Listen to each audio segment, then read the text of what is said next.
Olá, queridos, graça e paz, tudo bem com vocês? Olha só, feliz ano novo, 2025, que esse ano seja repleto de muitas bênçãos na tua vida. Que o próprio Deus abra as comportas dos céus e derrame toda sorte de bênção sobre a tua vida. Olha, eu queria meditar com você um texto da palavra do Senhor, tá?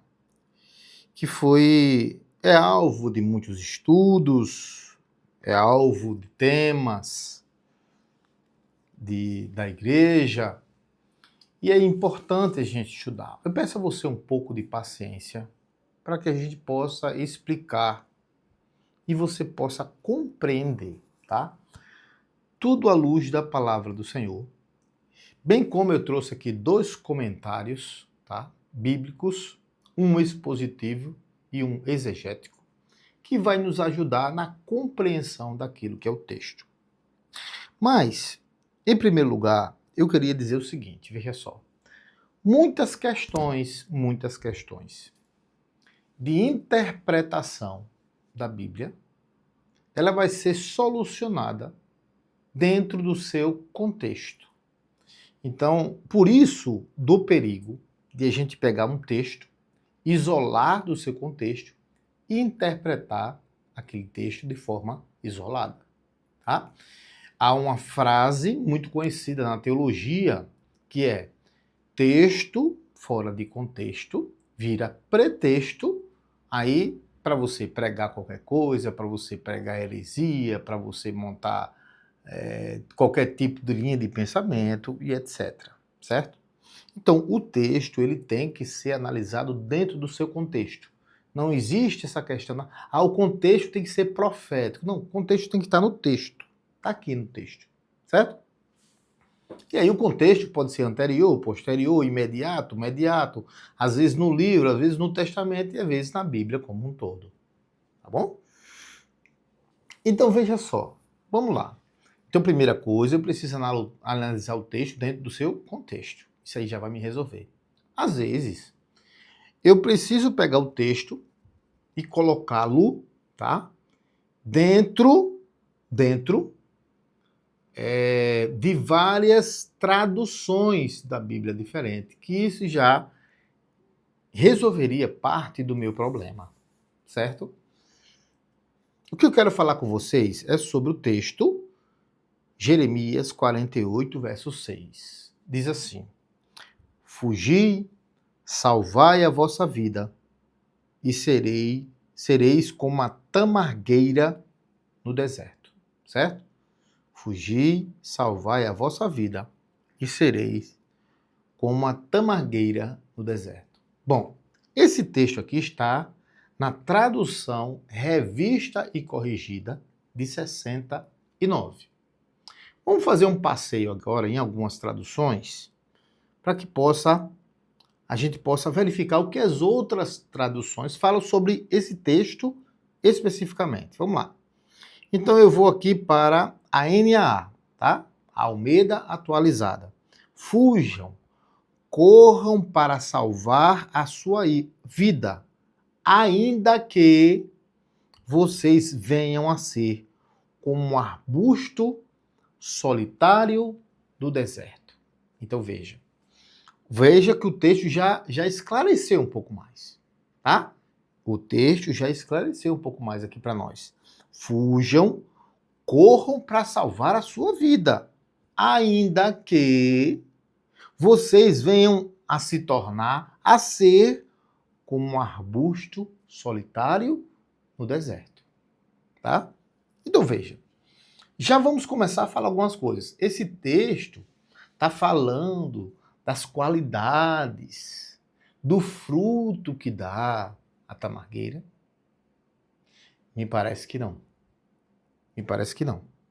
O texto, queridos, ele está falando de uma vida solitária, de uma solidão que a pessoa pode ter se conseguir salvar a sua vida.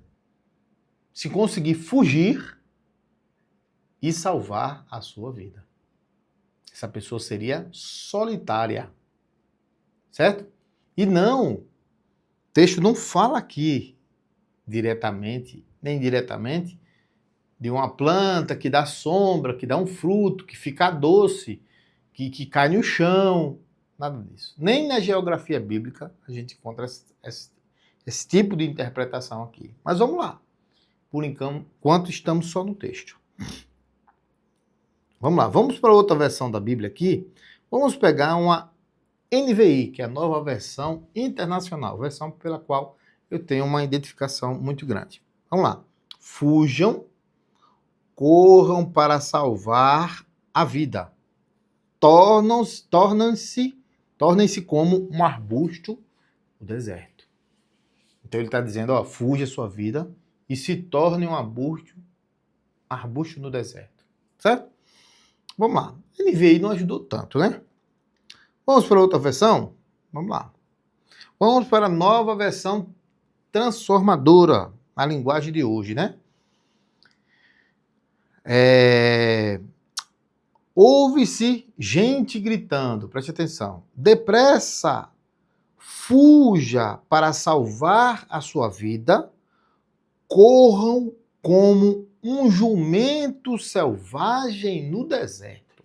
Olha, essa versão é diferente. Não era para ser um arbusto. Aqui está dizendo que a pessoa tem que ser como um jumento selvagem no deserto. Olha que interessante o texto. Aqui a gente já começa a pensar, a raciocinar, que quando a gente se pega a termos específicos, sem trazer para a nossa vida o que o texto quer dizer, o sentido do texto, a gente vai cair em situações como essa. Vou dar um exemplo. Você está pregando sobre o arbusto, porque ele é assim, porque ele produz, não é mais a tamargueira, é a tamareira que produz tâmara. E o visitante, ele está com a Bíblia NTLH.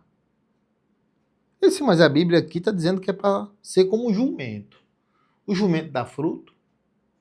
Ah não, o jumentinho. Como é que isso funciona? Você está entendendo, irmãos? Então veja só. Quando a gente tem, grave isso, quando a gente tem versões da Bíblia diferentes, que pega textos, elementos e mudam, aquilo não é o principal. Não é o fato de ser uma tamargueira, nem ser um jumento. É porque o tradutor, tá? O tradutor viu na linguagem original, qual seja hebraico, uma palavra que pode ser traduzida tanto como a tamargueira como o jumento. Veja só como é difícil. Agora, o que você acha que é? Jumento ou tamargueira? Isso não é o principal, irmãos. O principal é o que vai acontecer com esse tipo de animal.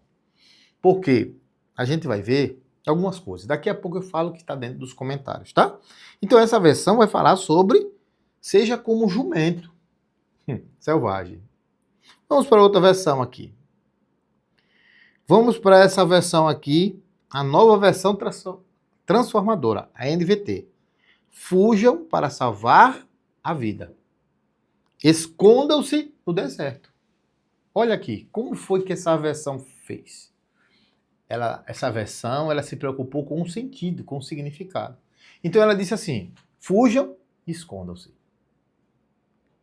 Poderia ser como uma tamargueira do deserto, solitária, como um jumento do deserto. Ela se preocupou com o sentido. Vocês devem fugir para salvar a sua vida. A sua vida. Então veja, como é interessante, irmãos, a gente está só verificando o texto dentro de quê? Dentro de traduções da Bíblia diferentes. Agora vamos lá. Vamos para outra versão aqui da Bíblia. King James atualizada. Será que eu tenho ela aqui? Acredito que sim. Olha o que diz a Bíblia. Em King James. Fugi. Salvai a vossa vida, sede como um aroer, arbusto ou toco morto no deserto. Olha agora, acrescentou outro elemento. Um arbusto ou um toco morto no deserto. Quero o arbusto, eu estou com morto no deserto. Então, veja só, aquela história de que a árvore, ela dá fruto, e o fruto cai na terra, e ele fica doce. E o toco morto dá o quê? O que o tradutor quer dizer é que a expressão, ela dá margem para você traduzir como arbusto como toco morto, ou até aquele outro tradutor que diz assim, o jumento selvagem.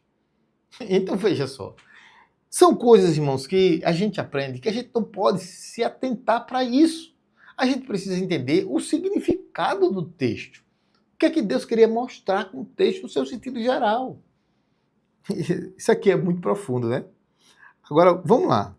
Vamos ver se eu tenho outra versão aqui que possa nos chamar a atenção, certo? A outra versão, a Porate, ela diz: fugir, fazer escapar a vossa vida e sereis como tamargueira no deserto. Mesma coisa, né? Não acrescentou muito, não. Deixa eu ver outra versão aqui. Tenho achado uma versão aqui muito interessante aqui para nós. Eu acho que essa é do toco morto mesmo.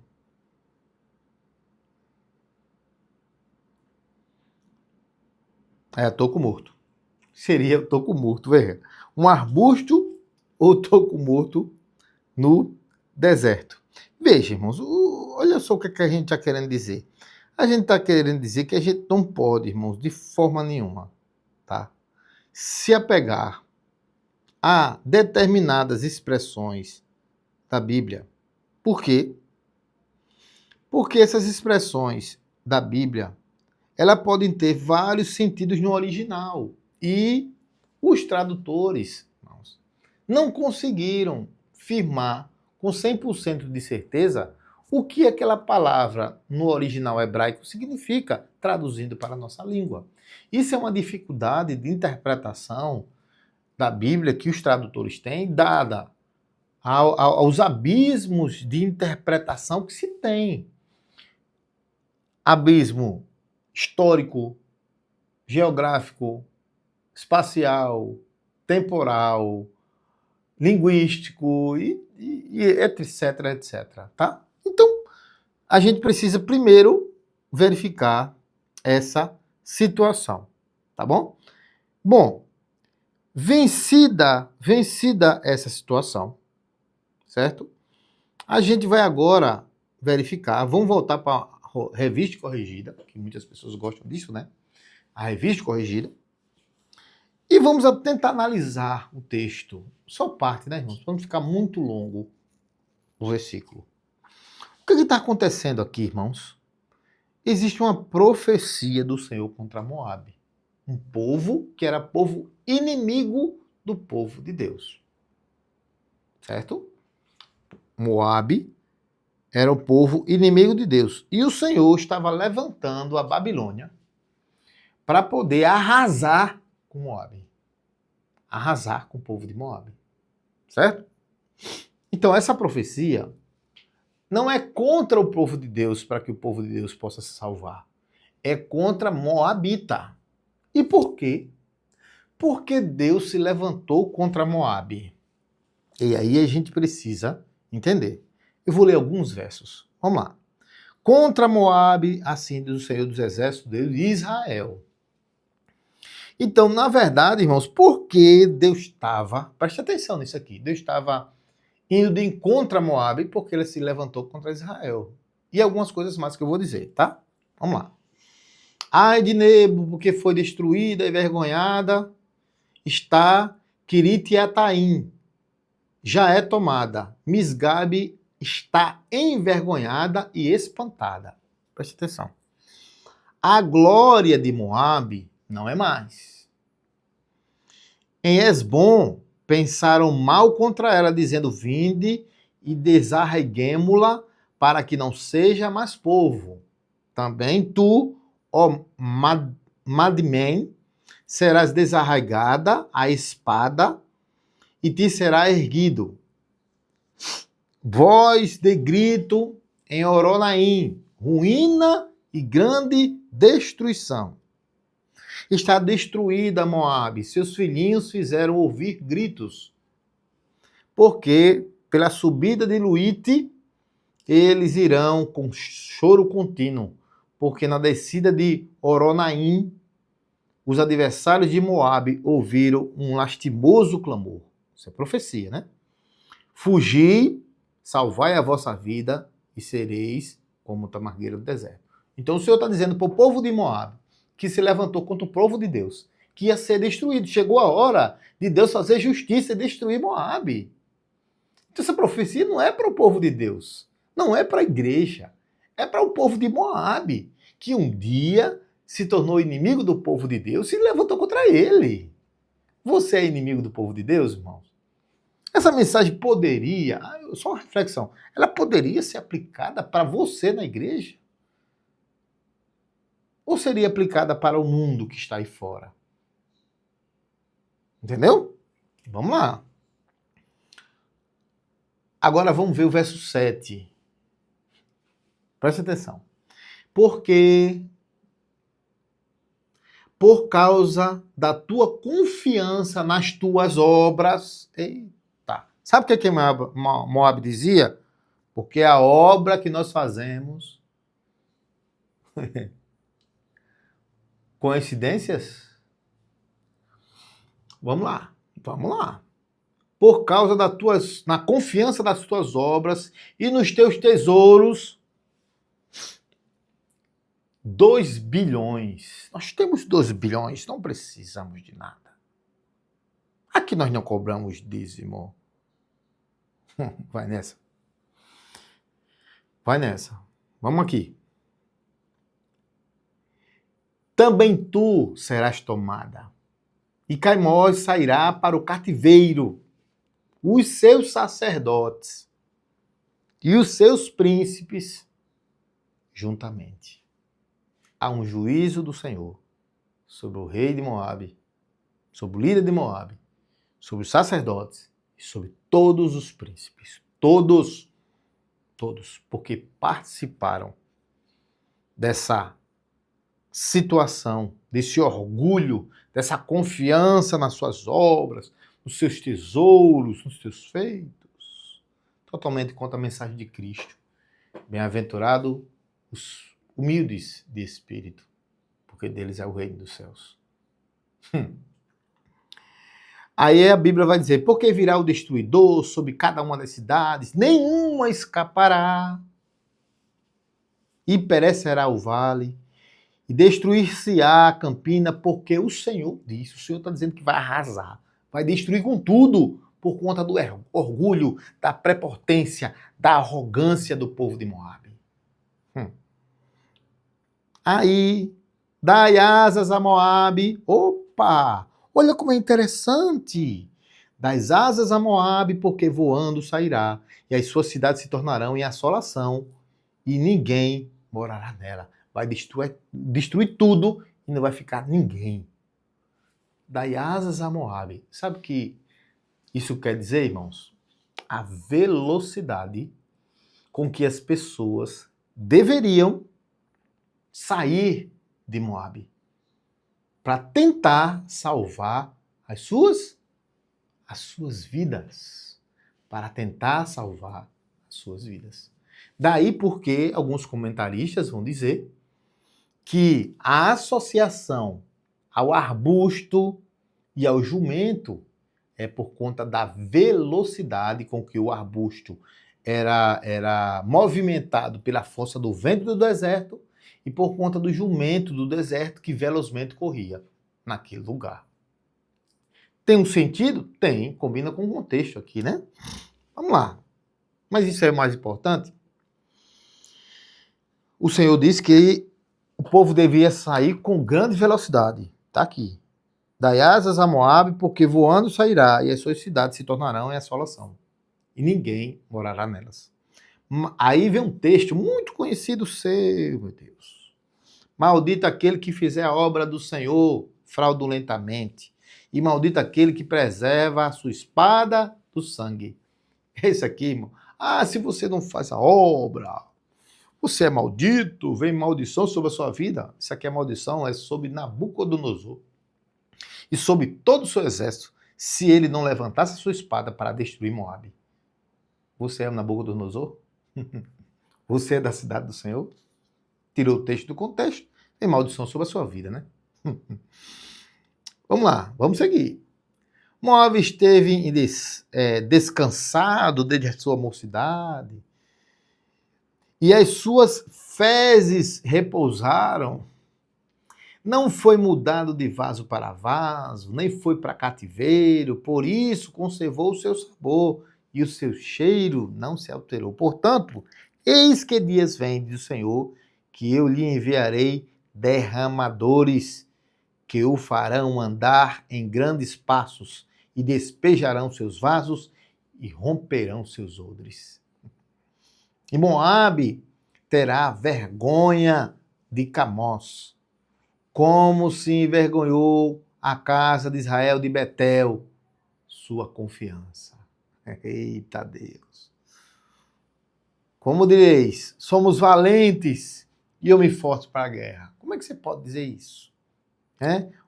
Moabe está destruída.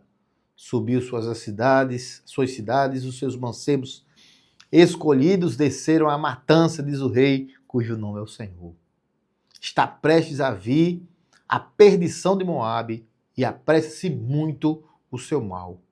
Veja, irmãos, a gente vai descendo, verso 20. Moabe será envergonhado. Veja, porque foi quebrantado. Uivai, gritai, anunciai a Armon que Moabe está destruído. Veja, irmãos, todo o texto aqui é falando sobre...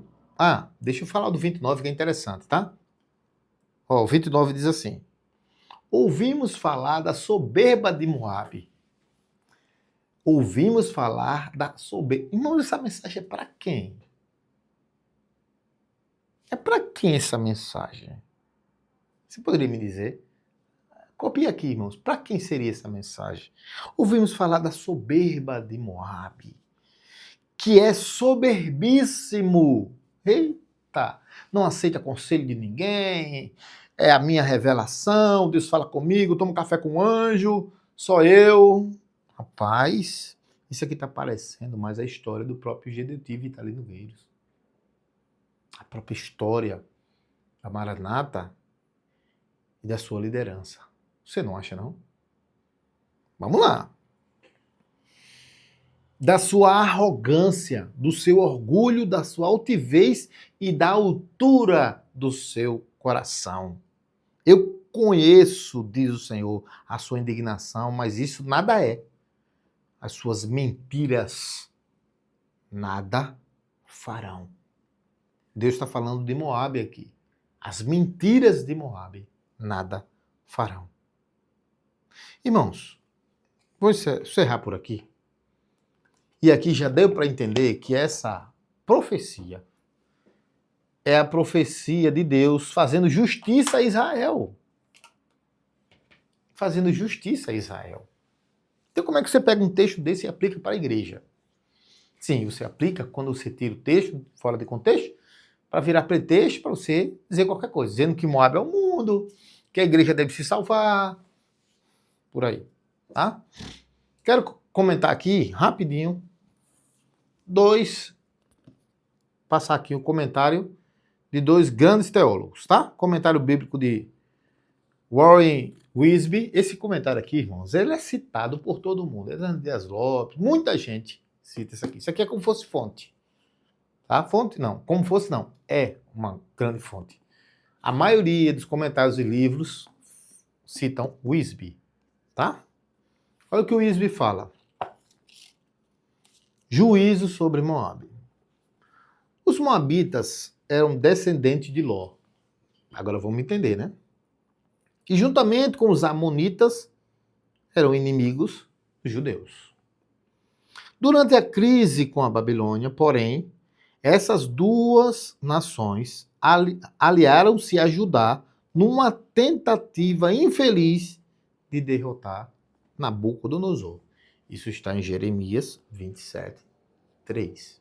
Tá? Esse capítulo cita mais de 20 lugares, alguns deles impossíveis de identificar com certeza, numa lista que mostra como Deus pode ser detalhista quando deseja predizer acontecimentos futuros. Então, esses lugares, mais de 20 lugares aqui, vai servir muito para a questão da arqueologia, da história. No tempo certo, cidades serão encontradas, muitas coisas vêm à tona e serve muito, né? E Deus é detalhista naquilo que faz, quando Ele quer implementar o seu juízo ou falar sobre acontecimentos futuros. Em 582 a.C., o rei Nabucodonosor, o exército dele invadiu Moabe e destruiu o povo e as cidades, deixando para trás a mais absoluta desolação. Então, aquilo que Deus prometeu, Ele cumpriu. Este julgamento foi consequência do orgulho dos moabitas, como acabamos de falar no próprio texto, e do seu descaso. Estavam certos de que o seu Deus, Quemos, os protegeria. Tinha outro Deus que não era o Senhor. E de que nenhum exército poderia alcançá-los em seu planalto seguro. A imagem dos versículos 11 a 13 mostra Moabe numa ação presunçosa, sentindo-se segura, como o vinho envelhecendo no jarro e ficando cada vez mais saboroso. Por isso que a Bíblia diz que você não foi mudado de jarro, né? Orgulho, irmãos. Achar que é puro, é o que tem de melhor. E aí a gente vê uma comparação, né? Só nós temos a revelação. Só nós. Deus só revelou a nós. Só essa obra. Só a nós. As religiões não prestam. A religião não serve de nada. A religião é razão. A religião são todas as outras igrejas. Isso é presunção. Isso é orgulho, irmãos. Em função do seu conforto e autossuficiência, os moabitas não estavam preparados para o que ocorreu. Os babilônios que fizeram? Esvaziaram o vinho de todas as vasilhas e depois quebraram. Veja só. Em vez de assentar-se em seu trono montanhoso, a nação descia até terra seca. Ela foi enviada para o deserto, sendo humilhada pelo Senhor. E o Senhor falava que não tinha como escapar. Era o juízo dele perante essa cidade. Veja, irmãos. Agora vamos para o outro comentário. Esse aqui é o Champlain. Esse aqui é um comentário expositivo. E aqui esse é um comentário Norman Champlain, exegético. Tá? Pós-doutor em teologia, tá? Vamos lá. Olha o que ele fala sobre esse versículo. Preste atenção. Fugi e salvai a vossa vida, ainda que venhais a ser como um arbusto. Repare só. Em meio aos soluços, podia ser ouvido um grito que dizia: fugi, salvai a vossa vida. Isso era o momento que Nabucodonosor vinha entrando, né? E alguém gritava ali: salvai a vossa vida, fugi! O choro e o clamor diziam aos moabitas que eles fugissem a toda velocidade para o deserto. O sentido da palavra hebraica envolvida está em dúvida.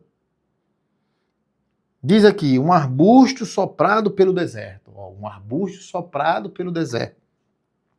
As pessoas deveriam imitar esse tipo de fuga veloz, soprada pelo vento e abandonar a área. Então veja o sentido de se tivesse asas para voar. Tá entendendo? Então a interpretação aqui foi dada a velocidade com que o arbusto se movimentava, seria a velocidade com que o povo deveria sair. Seja com um arbusto rápido, saia daqui, se você quiser salvar a sua vida. As pessoas deveriam imitar esse tipo de fuga veloz, soprada pelo vento e abandonar a área. A Septuaginta prefere traduzir aqui como jumento selvagem, que é aquilo que nós verificamos na outra versão aqui. O hebraico original diz Aroé. Lembra que a gente falou sobre isso? Nome de uma cidade moabita que não está aqui em pauta, mas pode ter provido o simbolismo do versículo, pois o arbusto ou jumento são palavras de som similar, dada a dificuldade da tradução que eu falei para vocês. Temos aqui um fenômeno gramatical chamado de paronomasia, jogo de palavras com sons similares, embora de sentidos diferentes.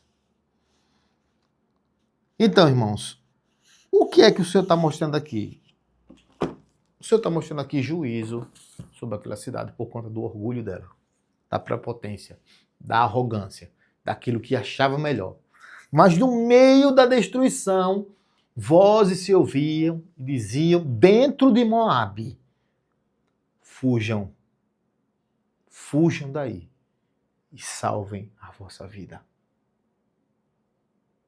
Os príncipes, o rei, os sacerdotes, todos eles estão orgulhosos, cheios de prepotência, de arrogância.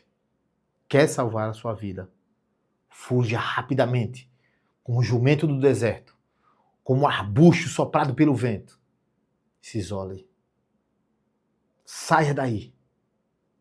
Se isole no sentido de sair desse local e se esconda.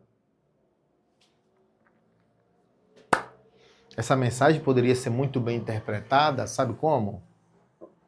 A tal da obra é Moabe. O tal do rei é o presidente. Os príncipes e sacerdotes, toda a linha de frente. Cheio de orgulho, nós somos a melhor, nós temos a revelação, nós somos a obra. No meio da destruição, do juízo que vem sobre esse povo orgulhoso, prepotente, arrogante, soberbo, ouviu-se grito dizendo: fujam daí. Eu escutei esse grito há 4 anos atrás. Sabe o que eu fiz? Eu fugi para salvar a minha vida, eu e a minha família. E o conselho para você é: pega esse lema, cumpra ele. Fugir, fuja de Moabe, salve a sua vida. Fuja do lugar de orgulho, fuja do lugar de prepotência, fuja do lugar de arrogância, fuja do lugar soberbo e salve a sua vida, mesmo que para isso você precise ir para o deserto. Essa mensagem é fantástica, não é não? É extraordinária. Lições que a gente precisa extrair. Primeiro, não devemos isolar o texto. Isolou o texto, irmãos, vira pretexto para você pregar qualquer coisa. Dizer, Moab é o mundo, você precisa fugir do mundo. 2, a gente precisa analisar o contexto. O contexto já falou conosco. 3, ir para os comentários, irmãos. Ir para os comentários teológicos, que é proibido em Moab. Moab proíbe você a pensar, a fazer teologia, a raciocinar. Em 4 lugar, um olho no peixe, o outro no gato, 2 na Bíblia e seja como uma tamargueira no deserto, como um arbusto no deserto, como um jumento do deserto. Pé na estrada rapidamente. Amém? Graça e paz, queridos. Fiquem todos com Deus. Pastor Júnior que vos fala. Até o nosso próximo vídeo. E compartilhe, tá? Comente aqui, por favor. Você entendeu essa mensagem? Comente aqui, tá bom? Graça e paz. Fiquem com Deus.